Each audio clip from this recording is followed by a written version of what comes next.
Our panel will be in Ukrainian. We will talk about what's happening in AI investment sphere. AI investment, we can hear about it almost from every corner, but we need to have some clarity in this flow of information. Why one startup is successful in raising $1 billion, what investors are paying attention to while assessing those startups, and what place can Ukraine take in this race to AI development. This will be explained by the coolest panelist that could ever be talking. I invite our partner, Andriy Dovzhenko, the partner of SMRK Foundation, Zoia Dronshkevych, the Director of Business Development Kyivstar company. This is the person who is behind the most significant agreements for Uklon, and also Anton Verkhovodov, the partner of FutureTech Foundation.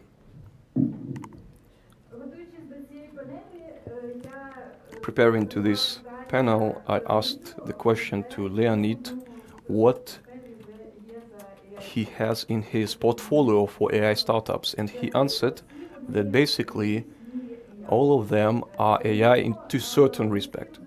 And we all understand that AI is very wide notion. We have these spheres of startups developing foundational models, and also ending with those who making automation the support, who automizing the support services. So how do you define those startups?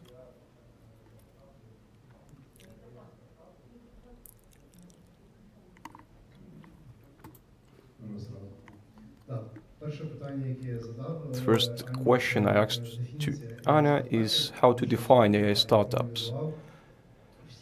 Because all our companies, they have AI to a certain respect. They use it. And none of them makes their own products, because I think it's very difficult and not necessary at the time. And one of the fresh examples, a prime company who made a very good decision. They took the existing best AI models, they taught them on their proprietary block, and now they are selling this product. And this is very good model, AI model for us, if we look at them. Also, the teams or companies who are using the best tools on their data sequences and presenting the best results for the clients. If we are talking about corporate product or future product, where we draw the line between them? We have another company here who was the winner of certain contests, and they are providing the photo processing services, and all those photo processing is done by the extent of the customer. This is a very good AI product, and if you add some feature or GPT, some very small AI product. This is not very full-scale AI model, let's say. What would you say? Or let's see how to define AI product.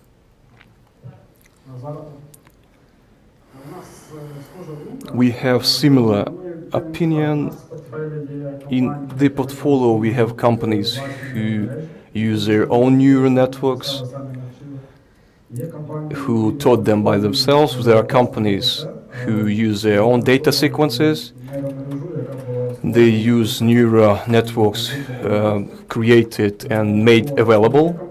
And there are companies who use AI in their development, but that's not the feature that they sell to the client.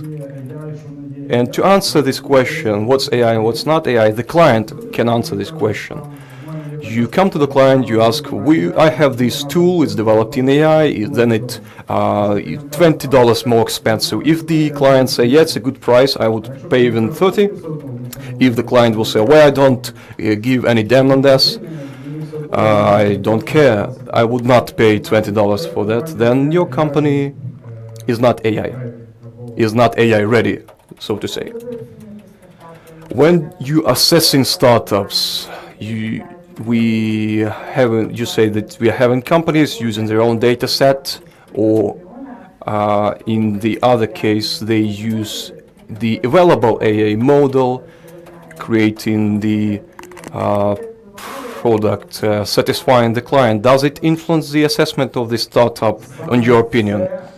This particular thing doesn't influence the assessment because we look at it in a comprehensive way. For example, we have project who uses AI to create those crypto capabilities of the client, and the client works with the different unions who calculate credit rating, and this tool gives its own data sets, which is provided by the client, and each client has a unique product for the sub-client, but the basis given to the client is developed inside the company. So if it's OK for the client, then it would go, but some clients use GPT traditionally. It was taught on something, and then the model, it's a simple model, mere model is just used. So that's the difference for us. It's not something go or no go, because we understand it in a comprehensive way. If the client pay for this, and there is an open and big market where you can grow, you can use both models. I'm very glad that you mentioned FutureLander, because recently after GPT availability, AI became almost a synonym to the large LLMs. And indeed, AI is a much broader spectrum of technologies. As you mentioned FutureLander, I'm sure if we pay attention to different products used by telecom, used by healthcare and logistics, Zoia has a lot to tell us. What technologies do you see as the most promising in your sectors, talking about AI? Basically, we don't have the separate AI vertical in our organic. We are more focused on using AI in all our businesses, in all our vertical investment principles that are guiding us are available, enabling scaling, the strong team monetization, performance results, synergy, and the additional features and additional advantages is the scalability abroad, and not just AI technologies, but the technological ability itself of the company. If it's using AI, it's additional advantage, making business more practical, but the results are influencing this. In time, AI would influence more on the assessment, while business will be used in the marketing for developing the revenues, for generation, for economy, on the services, or NPS, raising NPS of the clients, managing of ecosystems or networks in telecom, for example. In any aspects, legal, PR, finance, anything that could be made more effective. And our priority is to do this revolution and evolution and make the business more effective. It's another very curious, very interesting, not just one, but multiple results that could help make our businesses more creative. When you assessing those AI readiness for the economic targeting, I'm talking about the assessment. Does it influence? Financial result has an influence. If they have those 16 LLM models, just help them being more profitable than their competitors. Thank you very much. Another interesting case of AI usage is definitely defense tech, where AI potential is huge. It can be used in anything, starting from anticipation of information attacks, ending with drones, autonomy, and Tom can tell us more about it. In DevTech sphere, indeed, AI has a lot to do.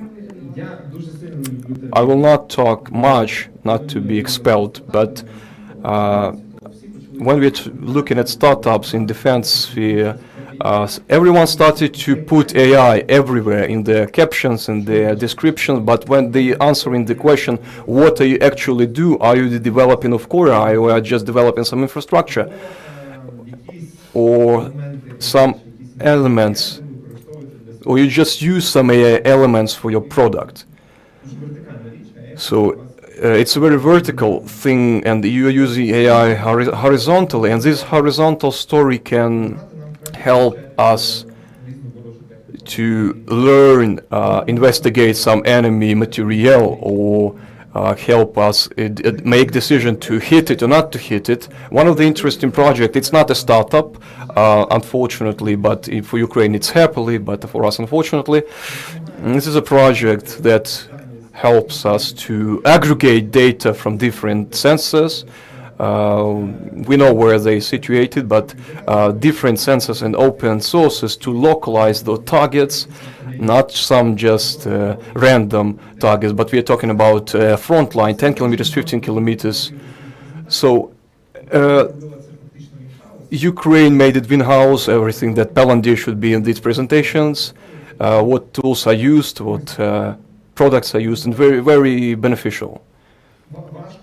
It's difficult to describe it in brief what AI can do in DevTech, but the potential is immense, and it's almost not implemented yet. Some targeting, some early warning elements, some swarms of drones using some targeting again. It's on a very basic levels. It just works in 10% of situation, and we need to go to 90% of situation. Well, AI in DevTech is quite a new topic, especially in Ukraine. And I anticipate that not many companies already have the level where AI is indeed works in defense in a great scale. When you look at startups and you choose them for your portfolio, what this product or the founder has to have to persuade you to be the one you choose. We are investing in very early stages, where the products is not even existing. The first thing we look at is the team. If the team is willing to use different AI tools in their product, we need to see whether they understand what is it, whether they know how to use it, and where they're moving. Also, with the pool of our technical specialists, we try to assess the technical capabilities, not what they already created, but whether do they understand the complexity of the tasks and can correspond this complexity. And then I can be very boring person and tell us about some optical AI, to develop some optical tools to process sensor information to be used by drones. And we have a lot of elements here that a startup should be able to control. Those are sensors, processes, the drone itself desirably, and the computer, software, hardware, and also to control a person, of course. Because I'm not sure about other spheres, because maybe I already suppressed other spheres, but in defense sphere, we need to have a human on the loop, because the human is definitely responsible for decision maker, the inclusion and the availability of this person in this cycle. And without the control and equality influence of those elements, it's impossible to be effective. The targeting of drones, it's very hard and hot topic. 2 years, some teams already been working on this. We saw 2 hackathons from Ministry of Defense on this topic, 2 hackathons from Digital Ministry. More than 60 teams in Ukraine working, and still now scaled decision. You are touching very important topic, scalability. I wrote the article on the startup development. It says 90% of startups are not surviving more than a year, and it's connected with the fact that while you're doing reindeer, while you can do some proof of concept, it looks promising, but when implementation starts and scaling starts, then we are facing issues. And connecting with this, I have a question to Andriy. What of your foundation are investing to startups?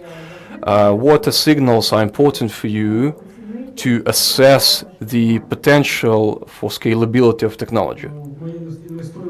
We sometimes invest in the project that only have presentation, not just traction. But with traction, it's much easier. We have similar approach to everyone. We look at the concept and the idea. We look at the additional potential. We look at the potential of the actual market potential. If we look at this through the AI lenses, I agree that a lot of teams are launching their projects on hype, not properly understanding what's going on. In panel, everyone asks, what's AI? If the So when the person cannot answer me the question what AI actually is, I won't probably invest. Now, when we say AI, we mostly mean LLM models, and the support, the approach that LLMs are using can be also used in different things, not only for writing texts, but for example, creating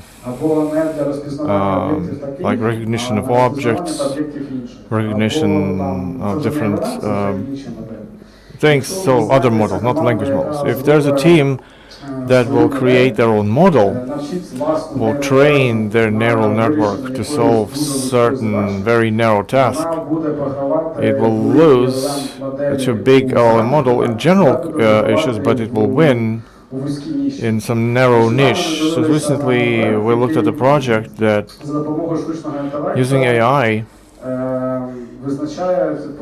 would determine by X-ray picture different illnesses. So it's a really hot topic. A lot of money is invested in it. The only benefit of this project to deal with the competitors is to make their own model, which to be very specific, so that all the illnesses that can, not all the illnesses that there can be, but just one illness, and then you will be a narrow tool. You'll have a narrow tool that will win from a multitasker.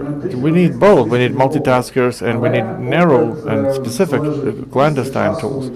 But it depends on how difficult the task is, how much time is available. Just as here, there's a wider application AI like ChatGPT LLM is one of the LLMs examples, and there's also AI that is trained on there are some narrow data set. Can do one thing, but it can do this one thing very well. So when we say very well, we mean cheaper. So then there's a possibility to win in a competitive clash with bigger companies. Right, so this is an interesting topic that you touched upon in terms of cost of training the model.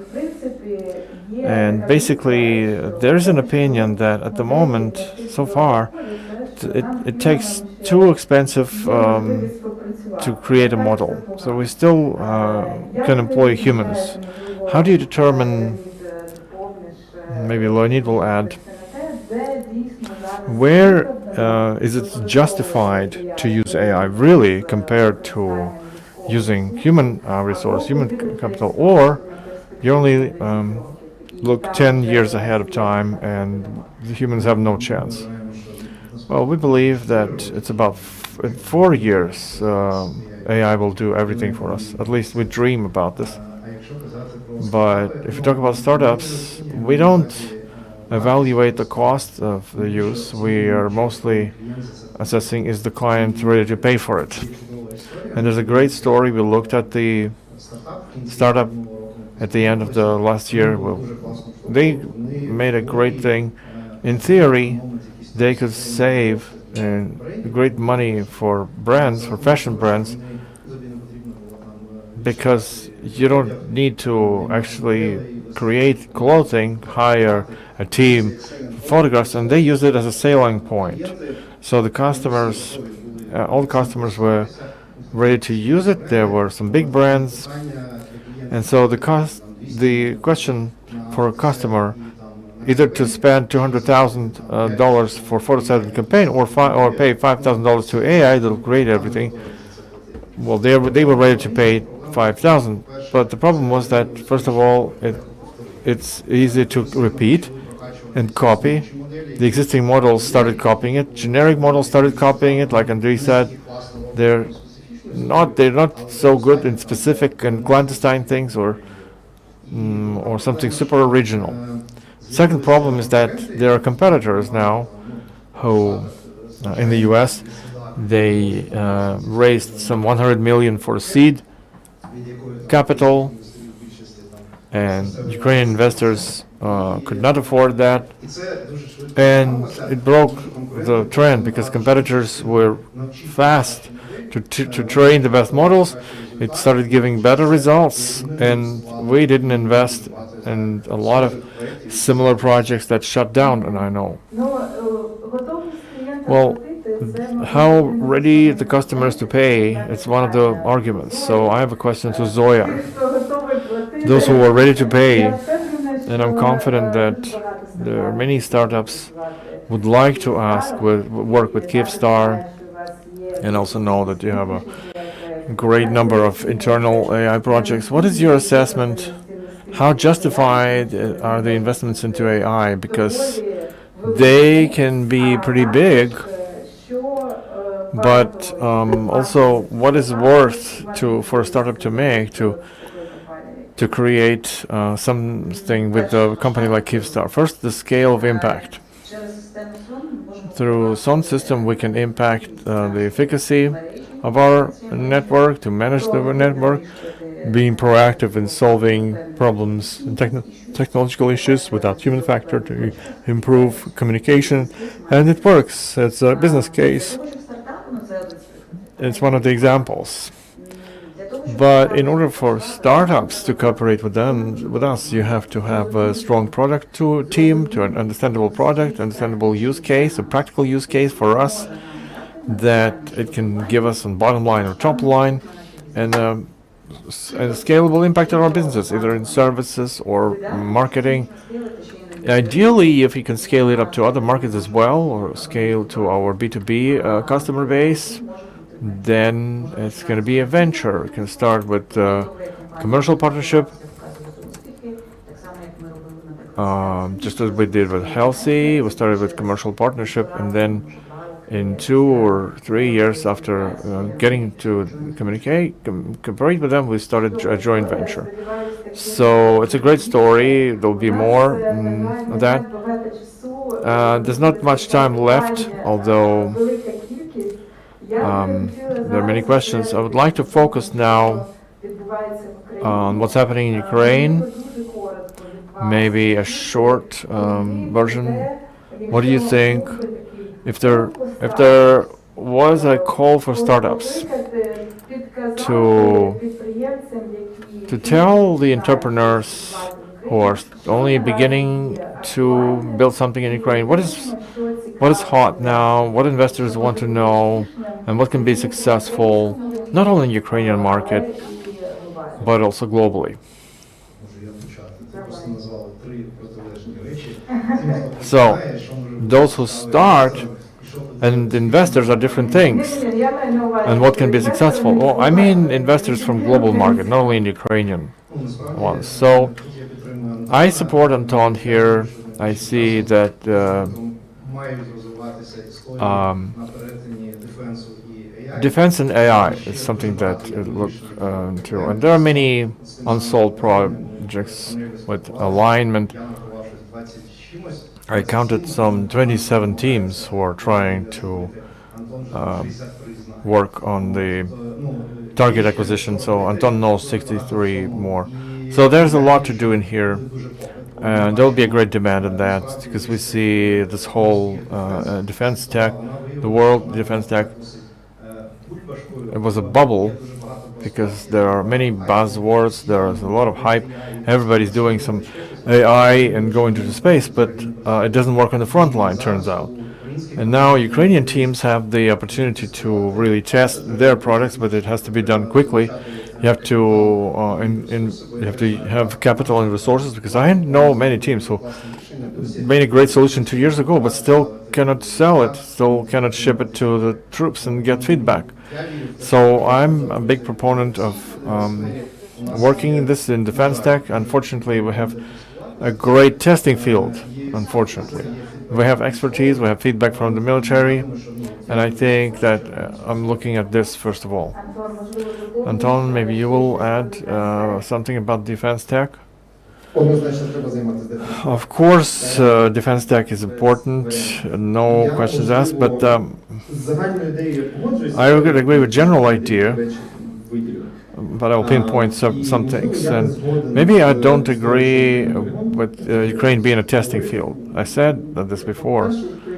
First of all, Ukraine is not testing ground for others, because others are doing some crap. Only Ukrainian companies are doing the really useful things in the battlefield. Well, there are, of course, some Western equipment or drones, and they do work, but in most cases, it's not so good. But what's not so good in Ukrainian startups is a more serious fundamental work. Let me explain. Ukraine is very spoiled in terms of, well, it's easy, relatively easy. I'm not trying to trivialize, but relatively easy to build a prototype of the drone with some basic target acquisition and send it to testing. It seems to work, but then it rains and it doesn't work. And most of the teams that, one way or another, are doing something with AI or trying to use AI tools in defense, they ran into a wall of problem that the world is more complex than they imagined, and they built themselves as a team who's trying to do something quick and easy. What's not